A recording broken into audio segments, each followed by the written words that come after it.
ಕನ್ನಡ ಚಿತ್ರರಂಗದಲ್ಲಿ ಇತ್ತೀಚೆಗೆ ನಾಯಕ ನಟರಾಗಿ ಸಾಕಷ್ಟು ಕಲಾವಿದರನ್ನ ನಾವು ಗಮನಿಸಿರ್ತೀವಿ. ಆದರೆ ಆ ಸಾಲಿಗೆ ಮತ್ತೊಬ್ಬರು ಸೇರ್ಪಡೆ ನಿಮ್ಗೆ ಗೊತ್ತಿರಬಹುದು, ರಾಕೇಶ್ ಅಡಿಗ ಈಗಾಗಲೇ ಹಲವಾರು ಸಿನಿಮಾಗಳಲ್ಲಿ ರಂಜಿಸಿದ್ದಾರೆ. ಇತ್ತೀಚೆಗೆ ಮರ್ಯಾದೆ ಪ್ರಶ್ನೆ ಸಿನಿಮಾ ಮೂಲಕ ಇನ್ನಷ್ಟು ಹೋಪ್ಸ್ ಅನ್ನ ಕ್ರಿಯೇಟ್ ಮಾಡಿರುವಂತಹ ರಾಕೇಶ್ ಅಡಿಗ ನಾನು ಮತ್ತು ಗುಂಡಾ 2 ಸಿನಿಮಾದಲ್ಲೂ ಏನೋ ಮಾಡಕ್ಕೆ ಹೊರಟಿದ್ದಾರೆ. ಸೊ ಅವನ್ನ ಮಾತಾಡಿಸ್ತಾ ಹೋಗ್ತೀನಿ. ತುಂಬಾ ದಿವಸಗಳ ನಂತರ ಮೀಡಿಯಾ ಕಣ್ಣಿಗೆ ಸಿಗ್ತಾ ಇರೋದು ನೀವು. ಅದೇ ಒಳ್ಳೆ ಪ್ರಾಡಕ್ಟ್ ಬರಲಿ ಅಂತ ಕಾಯ್ತಾ ಇರ್ತೀನಿ. ಒಳ್ಳೆ ಇದು ಯಾವಾಗ ಮೀಡಿಯಾ ಮುಂದೆ ಬರ್ತೀನಿ ಈ ಸಿನಿಮಾ ಜೊತೆ ಅಂತಲೂ ನನಗೂ ಅಷ್ಟೇ ಕಾತುರ ಇತ್ತು. So finally the time is here. Consistent ಆಗಿ ಕಂಟಿನ್ಯೂಸ್ ಆಗಿ ಬರ್ತಾ ಇರ್ತೀವಿ. ಸಾಮಾನ್ಯವಾಗಿ ಬೇರೆ ಬೇರೆ ಸಿನಿಮಾಗಳಲ್ಲಿ ನೀವು ಕಾಣಿಸ್ಕೊಂಡಿದ್ದೀರಾ. ಬೇರೆ ಬೇರೆ ಅಲೆಮಾರಿ ಆಗಿರ್ಬೋದು, ಜಾಲಿ ಡೇಸ್ಗಳ ಆಗಿರ್ಬೋದು, ಜೋಶ್ ಆಗಿರ್ಬೋದು, ಇಂಥ ಸಾಕಷ್ಟು ಸಿನಿಮಾಗಳಲ್ಲಿ ಅಭಿನಯಿಸಿದ್ದೀರಾ. ಮರ್ಯಾದೆ ಪ್ರಶ್ನೆಯಲ್ಲೂ ಅಭಿನಯಿಸಿದ್ದೀರಾ. ಬಟ್ ಈ ಸಿನಿಮಾ ಸ್ವಲ್ಪ different, human interesting subject. So ಇದು ಮತ್ತು ರಾಕೇಶ್ ಅಡಿಗ ಜೀವನಕ್ಕೆ ಎಷ್ಟು ಸಾಮ್ಯತೆ ಇದೆ ಅಂತ? ನನಗೆ I am a pet lover.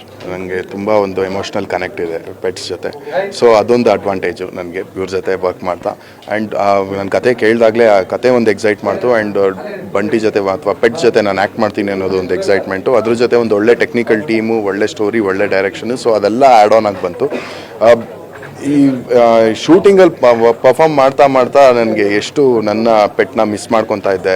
She is no more. ಎಷ್ಟು ಮಿಸ್ ಮಾಡ್ಕೊತಾ ಇದ್ದೆ ಅಂದರೆ ಆಮೇಲೆ ಇರೋಕ್ಕೆ ಆಗಲಿಲ್ಲ. ಇವಾಗ ಇನ್ನೊಂದು ಲ್ಯಾಬ್ ತೊಗೊಂಬಂದು ಇಟ್ಕೊಂಡಿದ್ದೀನಿ. ಸೊ ನಿಮ್ಮ ಒಂದು ಪೆಟ್ ಹೆಸರೇನಿತ್ತು? ಸೊ ಅದ್ರ ಜೊತೆಗೆ ಎಷ್ಟು ವರ್ಷಗಳ ನಂಟಿತ್ತು? ಸ್ವಲ್ಪ ಚಿಕ್ಕದಾಗಿ ನೆನೆಸೋದಾದ್ರೆ. ಚಿಲಿ ಅಂತ ಅವಳ ಹೆಸರು. ಸೈಬೇರಿಯನ್ ಹಸ್ಕಿ. 13 ವರ್ಷ ಆಯಿತು. ಆ್ಯಂಡ್ ಯಾವತ್ತೂ ಕಟ್ಟಾಕಿರಲಿಲ್ಲ ಅವಳನ್ನ.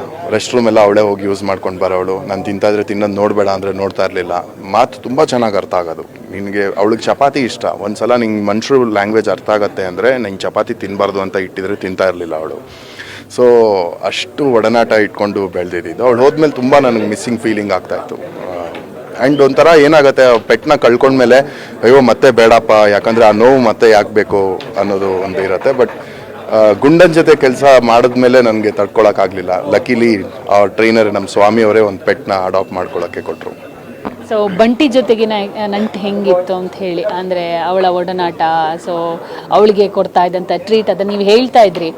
ಸೊ ಒಬ್ಬ ಸ್ಟಾರ್ಗೆ ಯಾವ ಥರ ಮರ್ಯಾದೆ ಇತ್ತು ಅದೇ ಥರ ಬಂಟಿಗೂ ಮರ್ಯಾದೆ ಸಿಗ್ತಾ ಇತ್ತು ಅಂತ. ಸೊ ಅದು ಹೆಂಗಿತ್ತು ಅಂತ ಹೇಳಿ. ಅದೇ ಇವಾಗ ಒಬ್ರು ಸೂಪರ್ ಸ್ಟಾರ್ ಜೊತೆ ಸಿನಿಮಾ ಮಾಡ್ತಾ ಏನಾಗುತ್ತೆ, ನಾವೆಲ್ಲ ಒಂದು ಸ್ವಲ್ಪ ಬೇಗ ಹೋಗಿರ್ತೀವಿ, ರೆಡಿ ಆಗಿರ್ತೀವಿ. ಅವ್ರು ಬರೋದು ಒಂದು ಸ್ವಲ್ಪ ಲೇಟ್ ಆಗುತ್ತೆ, ಅಥವಾ ಅವ್ರದ್ದೊಂದು ಆರ ಇರುತ್ತೆ. ಅವ್ರು ಬಂದ ತಕ್ಷಣ ಎಲ್ಲ ಅಲರ್ಟ್ ಆಗ್ತಾರೆ, ಮಾತನಾಡಿತಾ ಇರುತ್ತೆ. ಬಂದ್ರ ಸರ್ ಬಂದ್ರ. ಇದು ಸೇಮ್ ಅದೇ ಥರ ಬಂಟಿ ಬಂದ ಅಂತ ನಾವೆಲ್ಲ ನೋಡ್ತಾ ಇರಬೇಕು. ಫಸ್ಟ್ ಶಾಟ್ ಯಾರ್ದು ಬಂಟಿದ ಅಂತ. ಆ್ಯಂಡ್ ಪ್ರಯಾರಿಟಿ ಬಂಟಿಗೆ ಸಿಗೋದು. ಅವನ ಸೀಕ್ವೆನ್ಸ್ಗೆ ಫಸ್ಟ್ ಪ್ರಯಾರಿಟಿ ಸಿಗೋದು.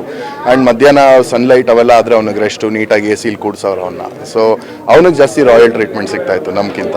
ಆ್ಯಂಡ್ ಆ್ಯಕ್ಟಿಂಗ್ ಮಾಡ್ಬೇಕಾದ್ರೆ ಫಸ್ಟು ಅವ್ನು ಅಷ್ಟೊಂದು ನನ್ನ ಜೊತೆ ಒಗ್ಗಿರಲಿಲ್ಲ.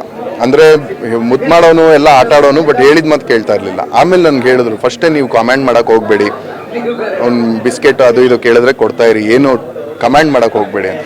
ಆಮೇಲೆ ಸ್ಲೋ ಆಗಿ ಒಂದು ಅಡ್ಜಸ್ಟ್ ಆದ ನನ್ನ ಜೊತೆ. ಅಡ್ಜಸ್ಟ್ ಆದಮೇಲೆ ನಾನು ಹೇಳ್ದಂಗೆ ಕೇಳ್ತಾ ಇದ್ದ ಶೂಟಿಂಗ್ ಸ್ಪಾಟಲ್ಲಿ. ಸೊ ನಾನು ಮತ್ತು ಗುಂಡ ಸಿನಿಮಾನ ನೀವು ನೋಡಿರ್ತೀರಾ. ಸೊ ನಾನು ಮತ್ತು ಗುಂಡ ಎಷ್ಟು 2 ಡಿಫ್ರೆಂಟ್ ಆಗಿದೆ. ಜೊತೆಗೆ ಈ ಸಿನಿಮಾದ ಕತೆ ಒಪ್ಕೊಳ್ಳೋಕ್ಕೆ ಮುಖ್ಯ ರೀಸನ್ ಏನು? ಡಿಫ್ರೆಂಟ್ ಅಂತ ಹೇಳಿದಾಗ, ಇವಾಗ ನಾನು ವರ್ಕ್ ಮಾಡಿದ್ದು ನೋಡಿದ್ರೆ ಟೆಕ್ನಿಕಲಿ ತುಂಬ ಅಡ್ವಾನ್ಸ್ಡ್ ಆಗಿದೆ, ಅಪ್ಗ್ರೇಡೆಡ್ ಆಗಿದೆ. ಮತ್ತು ಮ್ಯೂಸಿಕ್ಕು, ಟೆಕ್ನಿಷಿಯನ್ಸು, ಸ್ಟೋರಿ ಎಲ್ಲ ಅಪ್ಗ್ರೇಡೆಡ್ ಆಗಿದೆ. ಒಂದು ನನ್ನ ಕತೆ ಕೇಳ್ತಾ ನಾನು ಒಂದು ಆಡಿಯನ್ ಆಗಿ ಯೋಚನೆ ಮಾಡ್ತಾ ಇರ್ತೀನಲ್ಲ, ಏನೋ ಒಂದು ಪ್ರಿಡಿಕ್ಟ್ ಮಾಡ್ತೀವಲ್ವ. ಈಗ ಹೀರೋ ಬಂದರು, ಹೀರೋಯಿನ್ ಬಂತು ಅಂದ ತಕ್ಷಣ ಮುಂದೆ ಏನಾಗ್ಬೋದು, ಇಷ್ಟೇ ಹಾಗೆ ಹಿಂಗೆ ಅಂತ. ಅದು ಏನು ಪ್ರಿಡಿಕ್ಷನ್ ವರ್ಕ್ ಆಗಲಿಲ್ಲ. ಎಲ್ಲ ಅದನ್ನು ಬ್ರೇಕ್ ಮಾಡ್ತಾ ಹೋಗ್ತು ಆ ಪ್ರಿಡಿಕ್ಷನ್ನು. ಆ್ಯಂಡ್ ಕಂಪ್ಲೀಟ್ಲಿ ಗುಂಡಾ ಸೆಂಟ್ರಿಕ್ ಆಗಿದೆ cinema. It is made for Gunda. ನಾವೆಲ್ಲ ಸಪೋರ್ಟಿಂಗ್ ಆ್ಯಕ್ಟರ್ಸ್ ಅಂತ ಹೇಳ್ಬೋದು ಅದಕ್ಕೆ, but it is completely his centric. ಅದು ನನಗೆ ಖುಷಿ ಆಯಿತು. ಇವಾಗ ಡಾಗ್ ಮೂವಿ ಅಂದ್ಬಿಟ್ಟು ನಮ್ದೇನೋ ಸೆಂಟ್ರಿಕ್ ಆಗಿ ಇದ್ದರೆ ಚೆನ್ನಾಗಿರಲ್ಲ ಅದು. ಸೊ ಕಂಪ್ಲೀಟ್ಲಿ ಅವ್ನ ಸೆಂಟ್ರಿಕ್ಕೇ ಮೂವಿ. ಅದು ನನಗೆ ತುಂಬ ಖುಷಿ ಆಯಿತು.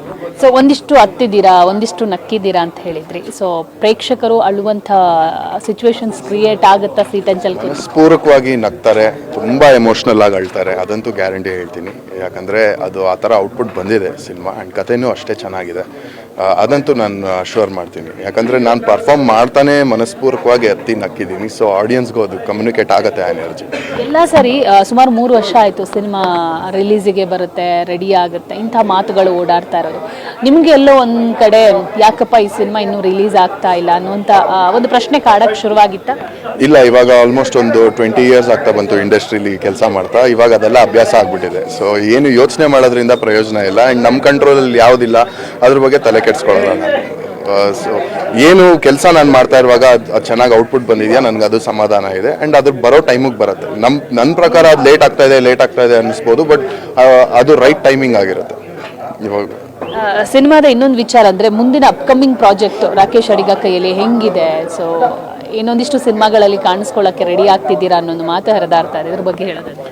ಈಗ ಒಂದು ಆಲ್ಮೋಸ್ಟ್ ಶೂಟಿಂಗ್ ಮುಗಿಸಿದ್ದೀನಿ. ಒಂದು ಒಳ್ಳೆ ವಿಲನ್ ಪಾತ್ರ ಮಾಡಿದ್ದೀನಿ ಒಬ್ಬರು ಸೂಪರ್ ಸ್ಟಾರ್ ಜೊತೆ. ತುಂಬ ಚೆನ್ನಾಗಿ ಬಂದಿದೆ ಅದು. ಆ್ಯಂಡ್ ಮೇಯಲ್ಲಿ ಇನ್ನೊಂದು ಸಿನಿಮಾ ಸ್ಟಾರ್ಟ್ ಆಗ್ತಾ ಇದೆ. ಒನ್ ಆಫ್ ದ ಮುಖ್ಯ ಪಾತ್ರದಲ್ಲಿ ಮಾಡ್ತಾ ಇದ್ದೀನಿ.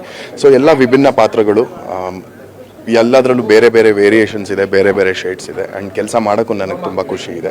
ನಾಯಕನಾಗಿದ್ದವನು ವಿಲನ್ ಆದಾಗ ಪ್ರೇಕ್ಷಕರು ಹೆಂಗೆ ಸ್ವೀಕರಿಸ್ತಾರೆ ಅನ್ನೋ ಒಂದು ಭಯ ಇದೆಯಾ?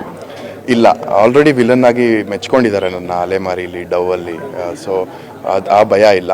ಸೂಪರ್ ಸ್ಟಾರ್ ಎದುರುಗಡೆ ಇರೋದ್ರಿಂದ ಇಲ್ಲ, ಅದು ಅಪ್ಪು ಸರ್ ಜೊತೆನೂ ನಾನು ನೆಗೆಟಿವ್ ರೋಲ್ ಮಾಡಿದ್ದೆ. ಅದು ತುಂಬ ಅಪ್ರಿಸಿಯೇಷನ್ ಸಿಕ್ತು. ಇವಾಗಲೂ ನೆನೆಸ್ಕೊತಾರೆ ಜನ, ಅಪ್ಪು ಸರ್ ಜೊತೆ ಮಾಡಿದ್ದೀರಾ ಅಂತ, ಅಂದರೆ ವಿಲನ್ ರೋಲು. ಸೊ ನನ್ನನ್ನು ಯಾರು ಆ್ಯಕ್ಟರ್ ಅಥವಾ ಸೂಪರ್ ಸ್ಟಾರ್ ಥರ ನೋಡದೇ ಇರೋದ್ರಿಂದ ಯಾರಿಗೂ ಏನು ಹರ್ಟ್ ಆಗಲ್ಲ. ನಾನು ವಿಲನ್ ಮಾಡಿದ್ರು ಏನಾದರೂ. ನಾನೊಂಥರ ಅವ್ರ ಮನೆ ಹುಡುಗ, ಹೆಂಗೆ ಮಾಡಿದ್ರು ದೇ ವಿಲ್ ಅಪ್ರಿಷಿಯೇಟ್ ಮೀ ಅನ್ಸುತ್ತೆ. ಸೊ ಪರ್ಸ್ನಲ್ ವಿಚಾರಕ್ಕೆ, ಅಂದರೆ ಪರ್ಸ್ನಲ್ ಲೈಫ್ ವಿಚಾರಕ್ಕೆ ಬರೋದಾದರೆ ರಾಕೇಶ್ ಅಡಿಗ ಜೀವನ ಹೆಂಗಿದೆ ಇವಾಗ ಅಂತ? ತುಂಬ ಬ್ಯೂಟಿಫುಲ್ ಆಗಿದೆ ಮೇಡಮ್. ಎವಾಲ್ವ್ ಆಗ್ತಾ ಇದ್ದೀನಿ ಎವ್ರಿ ಡೇ. ಇನ್ನೂ ಸಾಕಷ್ಟು ಒಳ್ಳೊಳ್ಳೆ ವಿಷಯಗಳು ಆಗ್ತಾ ಇದೆ. ವೆರಿ ಸೂನ್ ಅದನ್ನು ಮೀಡಿಯಾ ಮುಂದೆ ಹೇಳ್ತೀನಿ. ಬೇರೆ ಬೇರೆ ಫೀಲ್ಡ್ಗಳಲ್ಲಿ ಆಗ್ತಾ ಇದೆ. ಓವರ್ ಆಲ್ ಲೈಫ್ ಏನು ಅನ್ನೋದನ್ನು ಎಕ್ಸ್ಪ್ಲೋರ್ ಮಾಡ್ತಾ ಖುಷಿಯಾಗಿದ್ದೀನಿ. Thank you and all the best.